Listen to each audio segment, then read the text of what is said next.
This is a new kind of video, I would dare to say. The state of Cardfight Vanguard right now. Now to kinda illustrate what this is gonna be about. Sometimes I'll make a video, let's say it's stream reveal, right? Stream reveal, and we have a new card, and that new card, I like it. It's really good. So I say, oh, blah, blah, blah, blah, blah. I say something with emotion, maybe with passion, maybe with outrage. Maybe I'll say something like that.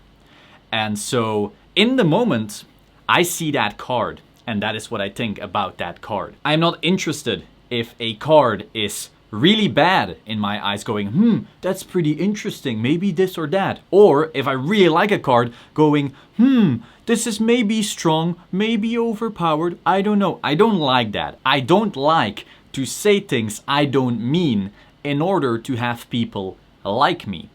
And so in other videos, I'll sometimes say something that actually sounds pretty outrageous without context, and people can take it wrongly, people can start bitching, because they haven't watched other videos, maybe a video 2 days before that, where I already created context for that thing. So for example, if I have been talking shit on Neo Nectar, well, the Token Rush deck in Premium, for months, because we won Cardiff with it, like we've got the medal right here, Jay, Mohammed, we picked Neo Nectar because it was stupid. Jay literally built it the day before and started playtesting it the day before.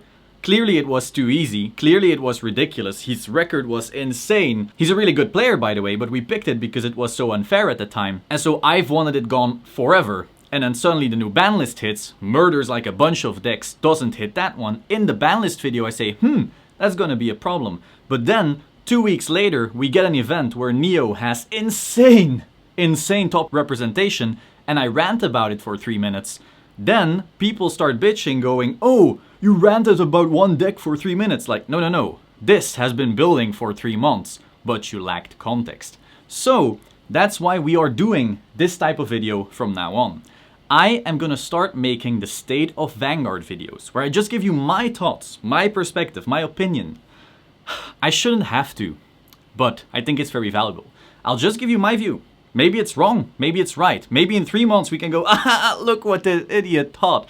Or we can go, it's interesting that we've been seeing this coming for quite a while. So I'll try to touch as many aspects as I can about Vanguard as a whole in these types of videos. And so over time, maybe we'll get an interesting image. I don't know. I don't know what's gonna happen. But I'm also keeping track here. This is the first time I'm actually tracking my thoughts, so I'm sure I'm not missing anything. Furthermore, some people have very, very short attention spans. So they clicked away like 3 minutes ago already. And so if they now comment something very, very stupid that has already been addressed, then that's even funnier, right? So, the current state of Vanguard. Game's fun.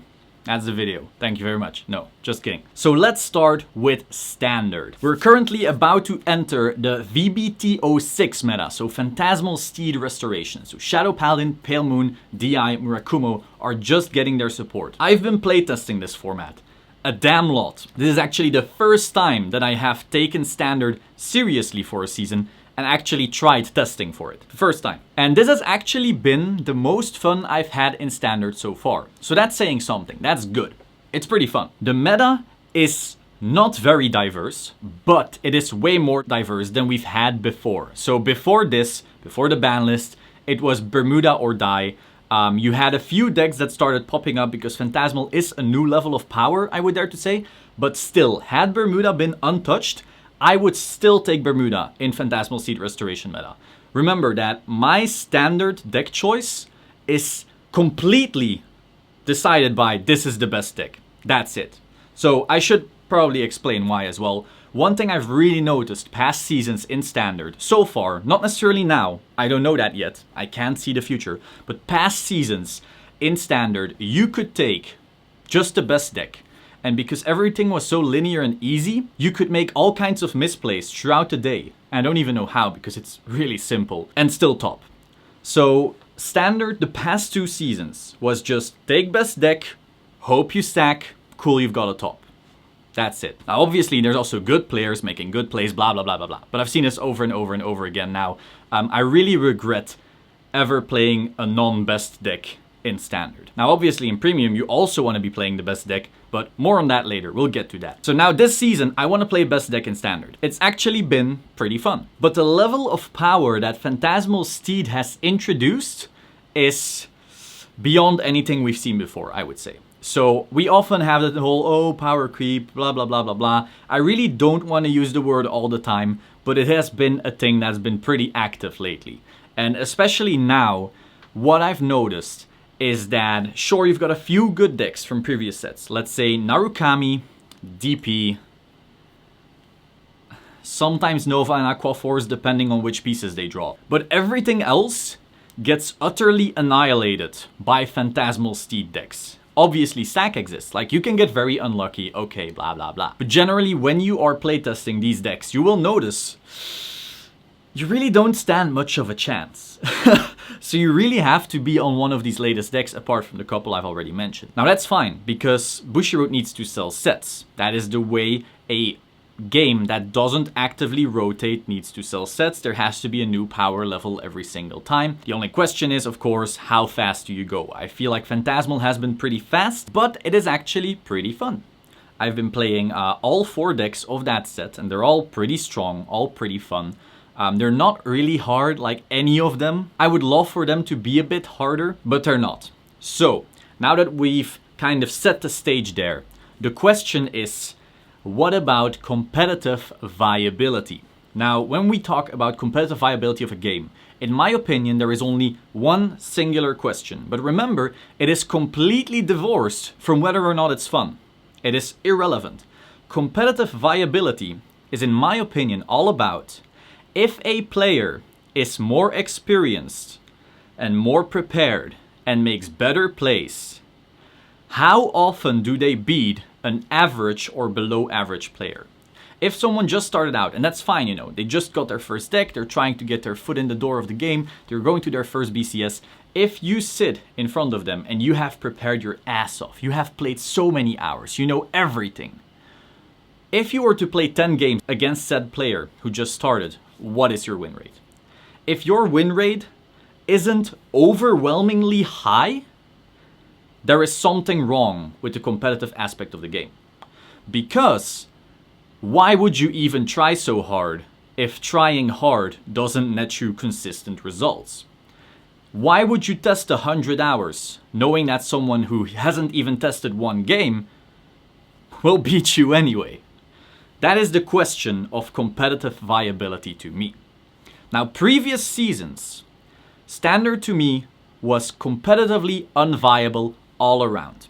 I would enter with a good deck without any testing and go 5-1, 7-1 with Murakumo last season against the BT format. So like Murakumo was one of the best decks, but not the best deck, because Bermuda was the best deck. You had Kagero. It was right before the Heroic Evolution. So it was basically, the Springfest was Bermuda, Kagero, maybe Mura. Some people played OTT. So not best deck, but one of the best decks. 7-1 without practice. It's not that I'm good. It's just that I sacked better than others.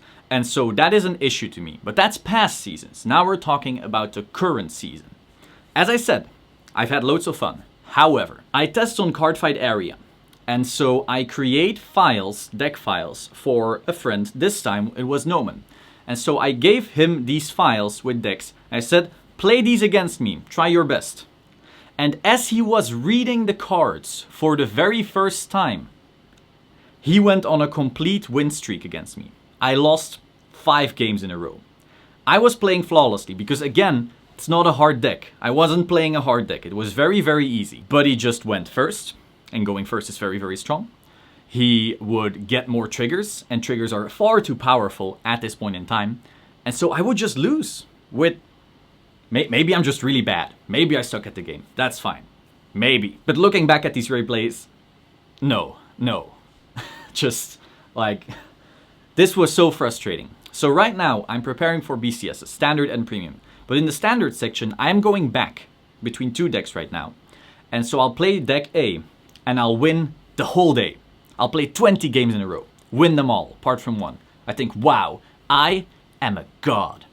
So then, I, next day, play again, against the same people, playing the same decks, making the same correct plays, or even misplays. Suddenly lose everything.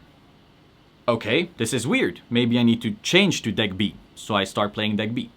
I win everything, once again. Perfect scores. It's not even close. I am a god again. Next day, play against the same people. Suddenly start losing again. Nothing changed. Both parties use the same decks, play the same way. The only difference is your dice roll and your triggers. Because healing changes the tempo way too hard. Because the current format has no unfair sudden finish that you can stop your opponent from doing, but that you also can't use. So there is no such thing as, oh, I'm going to damage deny this person really, really hard and that'll hurt them. Because there is almost no effect as powerful as the tempo or the damage you're giving them. Now there are exceptions, obviously, but generally, just nothing mattered.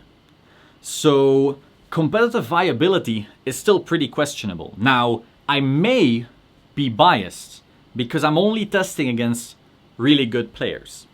That is true. I currently only test with people who have had plenty of tops. And so maybe when they grab a deck for the very first time, they are playing flawlessly already, and maybe I'm playing flawlessly already, and from there it's a dice roll. I don't know that, but somehow I kinda doubt it. So currently I'm like, which of the two decks do I even play? And what am I even doing wrong? Because so far, nothing seems to really up my win rate tremendously beyond going first and getting hella triggers.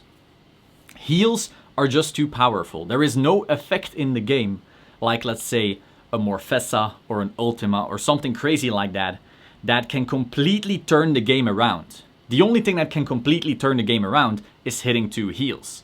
And so that makes it so you're not really denying resources as much. Sure, you can attack good rear guards, like that's a thing, but it's just more limited. And so far, there's optimization you can do, but there's just nothing you can do to really have a massive impact and reliably beat players who are just below your level, let's say. Okay, these are very elitist words, God. But so that's a frustration of mine, and I would really, really like it to be not that way.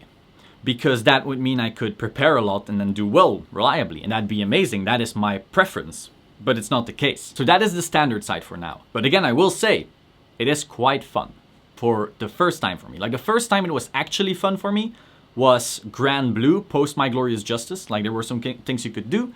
The Phantasmal clans are pretty fun too, so that's cool. Like it's an actual first for me to legitimately go, wow, this is like a really cool deck and I'm doing cool things. But competitive, question mark for now. And diversity, it's pretty diverse. It's way, way better than what we had before. Now for premium, God, I do not like this ban list.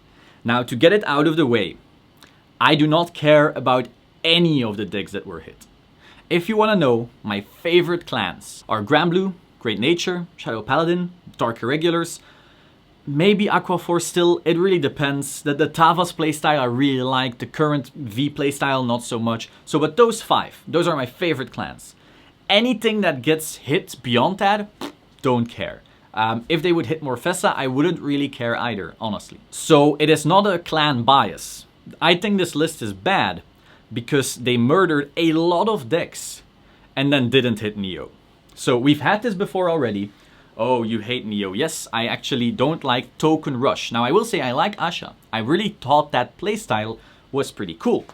I just don't like going, call, a token, a swing, your turn. There is no back and forth. There is no point where you go, maybe I should hold back. There is no holding back. The answer is always face, because tempo is the only resource this deck has and needs. Everything this deck does is free, apart from Gladiolus. Oh, but there's Urban Soul. If people are giving you damage like that, you're probably gonna win anyway, and now you got a card that gives you free cards for that. Like, no, everything this deck does is free. And it only has one play. It does its one thing, and it goes face 100% of the time.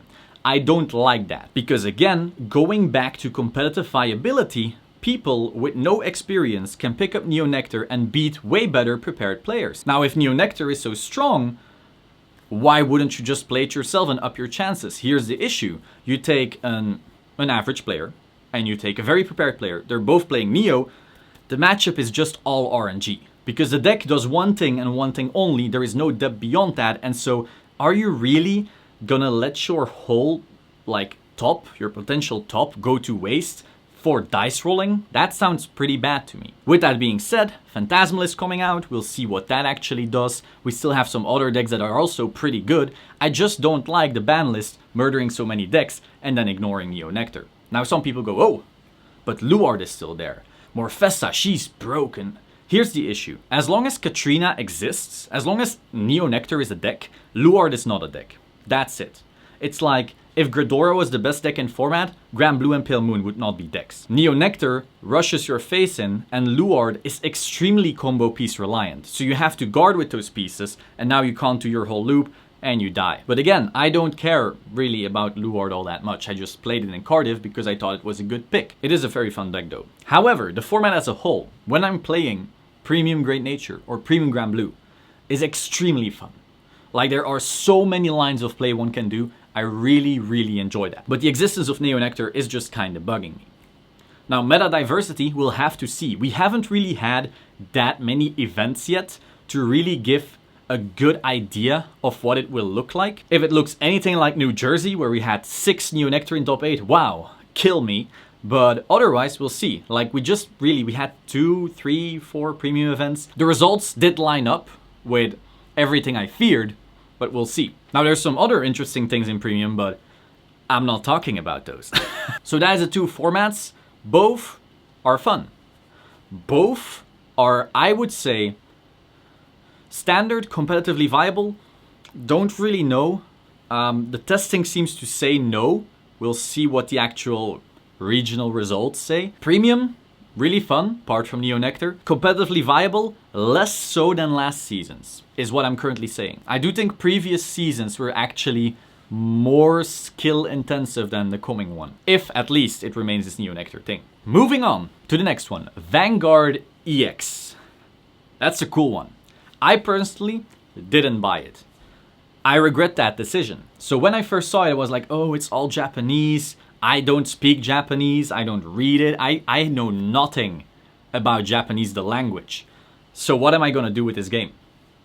But then I look at all the gameplay of WCC and different fight, and I'm like, wow, this is actually don't need Japanese.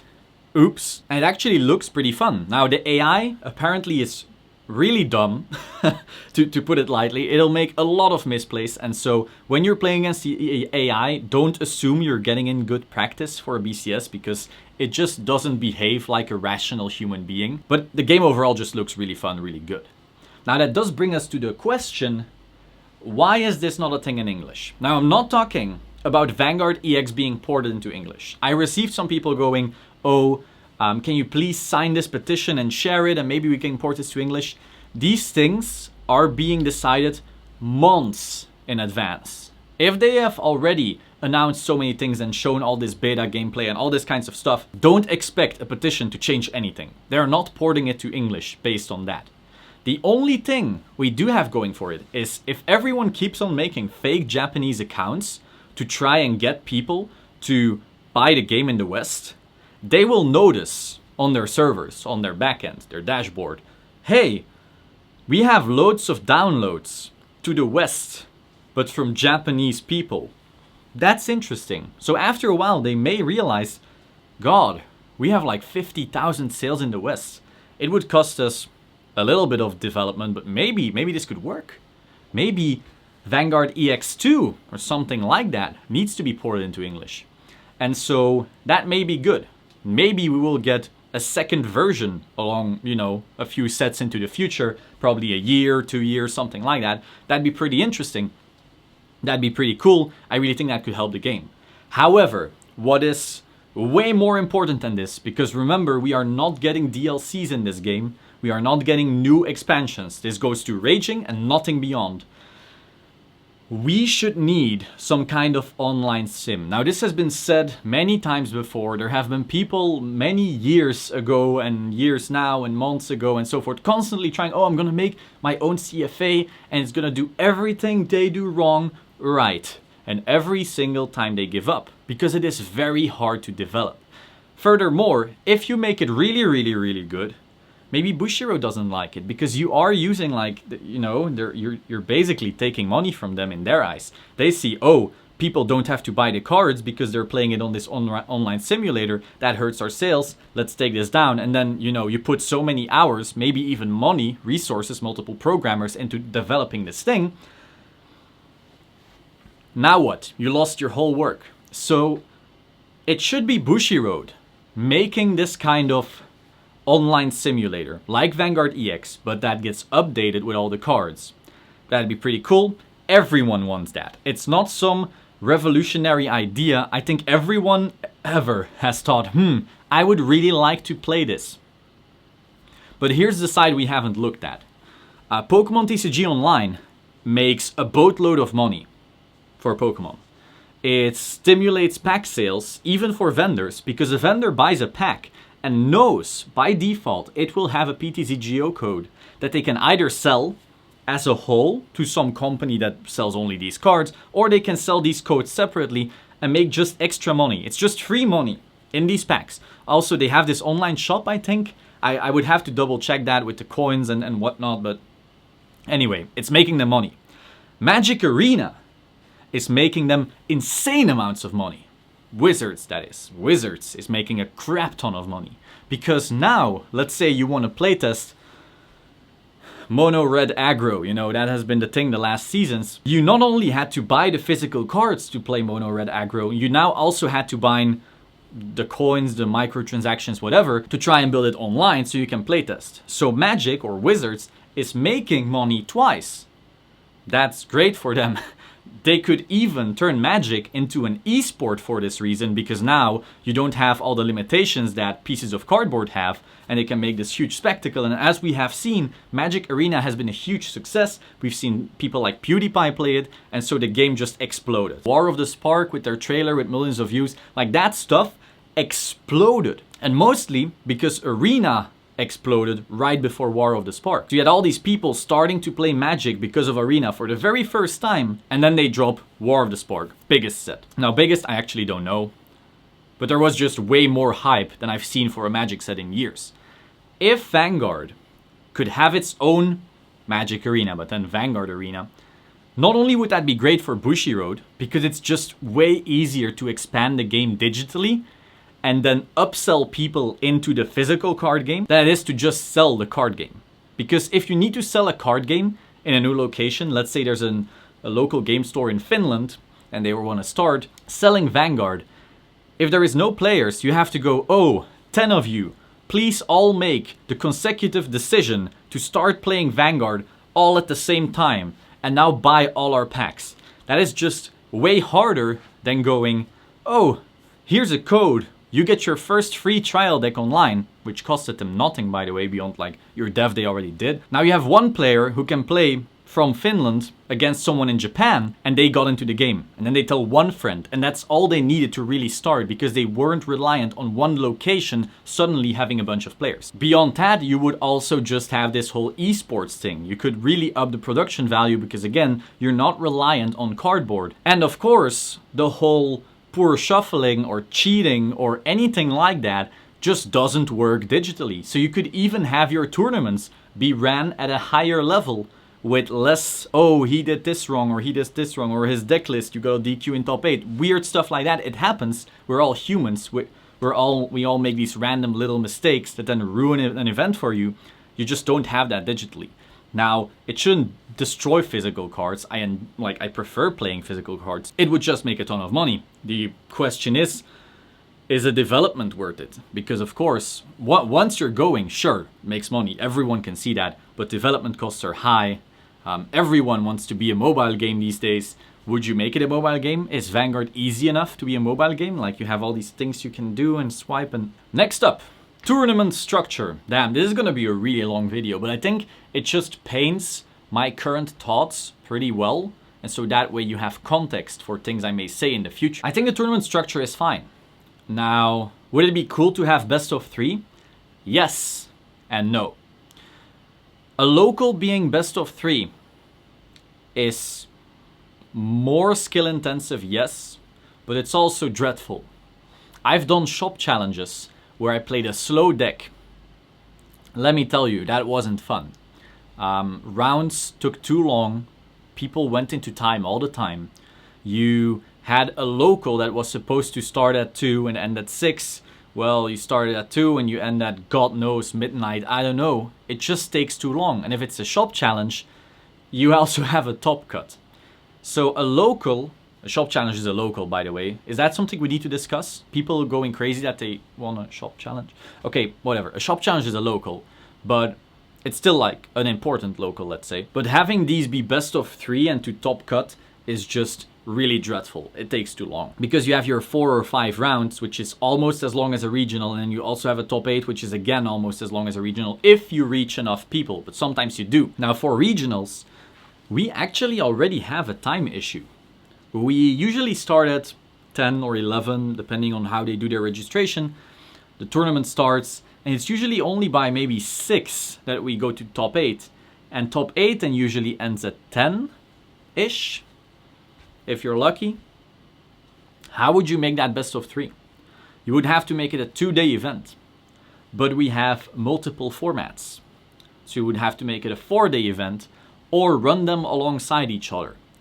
Which doesn't sound like a good idea, because we already had this rift between the communities, and now you also make people choose, and not everyone wants to choose. It would also mean that you need double the amount of judges, because you just like way more people at the same time will have issues. And you need to have like your 2 computers doing things alongside each other, and that sounds like a mess. Furthermore, standard top 3 doesn't make a lot of sense in my opinion. Why? Okay, I'll paint a picture. We had a Bermuda mirror in a shop challenge. I think twice in a row actually. And so going first essentially wins you the game. Unless something goes wildly wrong, going first wins you the game in the Bermuda mirror. So, okay, first game, roll the die, player A goes first, so they win. So the next time, in the next game, player B automatically goes first, so they win. Third game, player A, he gets to go first again, because that's how that system works. He wins again. Nothing changed. Player A won the first game and the third game, and he won the match. So as long as going first is blatantly overpowered, best of 3 also does nothing. You're just stretching time, and the inevitable will come unless, again, weird stuff happens. I've gone first with Bermuda and lost, because if you have 3 grade 3s in hand, what are you gonna do? I've also went second with Bermuda and won, because if my opponent has 3 grade 3s in hand, 4 grade 3s in hand, what is he gonna do? So I think the tournament structure is fine. I also think the prizes that Bushiroad has been giving have been pretty cool. They have been getting better over the years, is my opinion. Back in the day when we first got this whole thing started, I recall, what would you get? You would top and you would get a pin, and then for qualifying worlds you would get a prize card. I think we get more stuff now than we used to. Maybe I'm wrong. These beautiful... Hey, this video has been pretty long. I get to flex this time. No, but so we have these cool prize cards. These are really cool. But of course they're only for first place. It would be cool if we would start getting top 3 getting prize cards. Like maybe you get an extra fancy one for first place and then a less fancy one for top 3. That's how Yu-Gi-Oh does it with their YCSs. But remember, YCSs also are way bigger than BCSs. I would like to see medals changing into trophies. We used to have that, but not everywhere. As far as I'm aware, only America had some trophies, like those fancy glass ones. I really like that. I wish Europe got that at some point. I know Europe got like these little stands with a card in it, something like that. But it was way less cool than America. And then they got rid of that. So it'd be cool to bring that back. But overall, pricing I think is pretty good. Some people say cash. That should be a video on its own. If you want to see me make a video on cash prize support, let me know. Because I do have lots of thoughts about that. It might be a little bit controversial, but finally, a secondary market. This is usually a controversial one. I don't think it's that controversial. I have noticed in the US, pre-order prices are pretty on par with Europe's prices.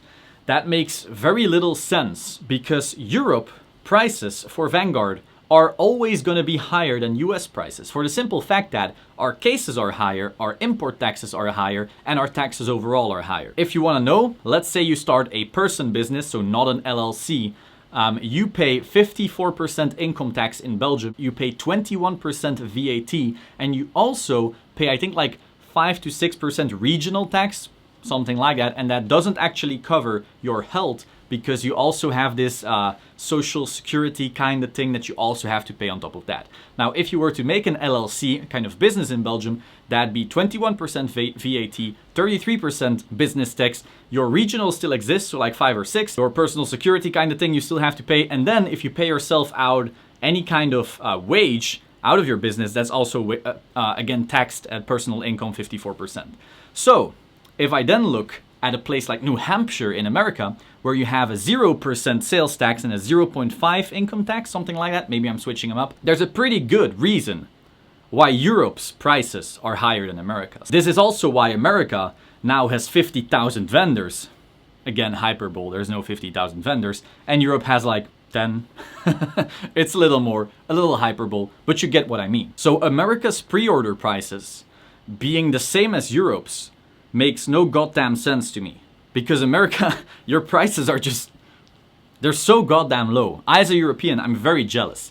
I wish I could run Claret cards in the US and get like these low prices, but also these low case prices, and just compete everyone into the ground. But I can't. I'm in Europe. If I were to sell at American prices, I would be taking like a 30% loss every single case. So then I would just, quit. So speaking of the amount of vendors in America, we have seen a really interesting thing in that market. Now, I'm speaking mostly of the American market because first of all, the American Vanguard market is way bigger than Europe's. And secondly, we just don't have really good insight into Europe's market because we are reliant only on eBay and card market, which is pretty small, and then the few vendors with a website. So it's just really hard to track. We don't have our own TCG player yet, unless card market actually blows up. But so judging the US's market on TCG player, which is really easy, we have seen that pre-order prices are about on par with Europe's, but then on release, these prices crash. They crash into the ground. They go so low. So what VRs, for example, used to be 20. That'd be the baseline. And a good one would be 25. A bad one would be 15. That's what it used to be. Q4, AL4, all that kind of stuff. That's the benchmark. Now you have cards like Maelstrom and Dieliner and Cocytus. That whole set, My Glorious Justice, pre-order prices. You had 20 and 25. I think it was like Maelstrom 25, Dieliner 17, Cocytus 14. Something like that. Release. All these VRs tank to 7. How? How can a VR be 7? If you as a vendor opened cases in the US for My Glorious Justice and you didn't sell out your case splits before release, you lost a lot of money. You lost insane amounts of money. And if you don't follow the market price and you go like, oh, you could buy a Maelstrom of TCG player for 7, but I'm selling at 20 because otherwise I make a loss, then you are a demon, you are a devil, you are ripping everyone off. How dare you? How dare you trying to break even, you disgusting pig. So that was really weird to me. When My Glorious Justice prices crashed like that, I didn't understand why. Is it because the overall power creep of, for example, Phantasmal came out? Like that's the issue with English. We see what cards come out before we get them. We see Japanese cards. We see the whole of AL4, or well, Phantasmal this time. We see all of Phantasmal while My Glorious Justice is still in pre-order. So there's quite some people going, oh, I want to buy Aquaforce. And then they see all of this new stuff and they go like, maybe I don't buy Aquaforce. The issue is, this vendor who bought all of these My Glorious Justice cases didn't sell out yet. So now you have a bunch of people going, but I want to play Shadow Paladin. Shadow Paladin is super cool. I want to play Dark Irregular. Dark Irregular is really cool. The vendor is like, I have all this Aquaforce and DP stuff. It's really good right now. But everyone knows, yeah, but in a month it won't be. So I wonder, maybe it's that? Or maybe it's because there's way too many vendors.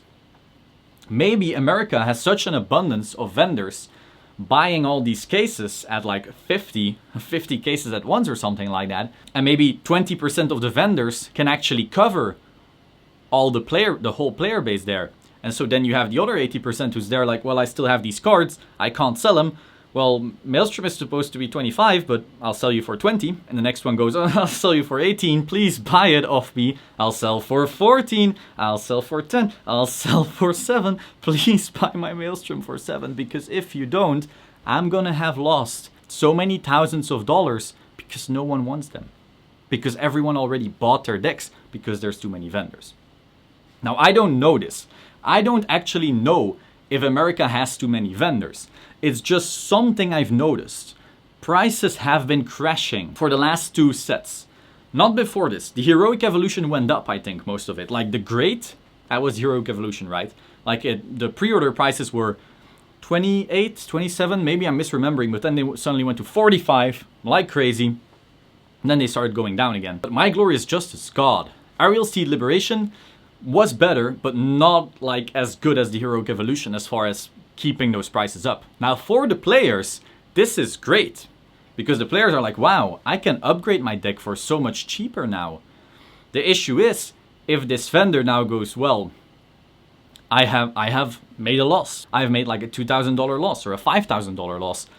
Then they go, well, guess I'm not doing cases anymore. And so if you have a bunch of vendors going like that, I don't do cases anymore because clearly I'm making a loss. Then you'll suddenly have the opposite problem where you don't have enough vendors and so the supply is too low and the demand goes up and then the prices surge again. So maybe that'll balance each other out. I don't know that because again, I don't know why all these prices crash at the same time. It's just something I'm seeing and I can only tell you my perspective of what happened. Just a little note, me talking about the prices and the market of Vanguard right now in this setup makes me feel like Rudy from Alpha Investments. That's not the goal, but it's just pretty funny. I suddenly thought about that. We'll see what happens to Phantasmal Steed Restoration prices. We're still in pre-order age right now, but maybe by the time this video goes up, Phantasmal will already drop and we already will know some more things. But so that's the secondary market part. Europe will always be more expensive. One interesting thing we have over here in Europe is people from Singapore and Malaysia and maybe just like the East, more like, I really don't get why people call it the East, but just from Asia, from various Asian countries, are selling English cases and English case splits to people in Europe. Now this is cool for players because again, their prices are so much lower than Europe's because they don't pay the same taxes. If they pay taxes. I don't know about that, but they don't pay the same taxes. If they follow their tax law, it's still way, way lower than Europe. They're also closer to the source of the printing, which means they don't have that same shipping cost between the distributor, but again, I'm not a distributor, I'm only giving you my perspective. And so this way, some people in Europe can get their cards for way lower. There are only 3 potential downsides to this thing. First of all, well, if everyone buys their cards from there, then Europe will have no vendors and no stores because why would you if you know you're gonna get like out-competed? If Europe has to compete on price with stores from Singapore and so forth, the stores will all close because it's impossible. You would literally make a loss. Like to give you some insight, I believe right now Claret Cards has like a 10% profit margin after everything. So remember, you have your shipping costs, but you also have your transaction cost. If you are with Shopify, for example, I believe you pay a 2% commission just for using the domain. PayPal also costs, I think, 3.5%, something around that range, depending on the country from the buyer. And again, like I said, you also have those taxes. So like once all those things get chopped off, I believe Claret Cards is like a 10% profit margin. If we were to follow the prices we can sometimes see from a seller from Singapore, we would literally have a minus 25% profit margin. So we would have to close. So if that becomes like a nationwide phenomenon, okay, all the European stores would close. Now maybe that's okay because everyone can still buy their cards from those sellers then. However, if you need your cards quickly, that's too bad because obviously shipping will take way longer if it has to be done like 5,000 miles. The final issue is import tax or customs duties or whatever you want to call it. I have bought cards quite often from Singapore, but I quit doing that. When I needed old cards back in the day, I would go on eBay and would say, hey, this card from that country is like $10 cheaper than from this other guy. Whoa, this other guy is ripping me off. That disgusting, greedy pig. And so I buy from Singapore because I didn't know better. I didn't look into it. I didn't have the vendor life yet. And so I couldn't know. So I buy from them thinking, whoa, I really got the best price. And then the mailman comes and they go, oh, you have some customs duties. Oh, cool. How much? 40 euros. So that's like $55 or something like that. Oh, fun. So I just bought this card for, I don't know, 35 or something. And now I have to pay 40 bucks on top of that because of customs. So you could randomly get very unlucky and just have to pay these customs. Now, there are vendors who will lie on their letter and say like, oh, the package value is only $2 actually, it's not 50, and then get through the customs. That works sometimes, but still it's something I'm wary of now. But once again, if you don't care about these three things, Singapore will always be cheaper. So, I think that was all. If there's anything else Vanguard related that you want me to discuss in these State of Cardfight Vanguard videos, let me know. Maybe I missed something. I'm only human. I've been talking for way too long and my voice is dying. Hope you found this interesting. Stay subscribed and I will see you soon. Ciao.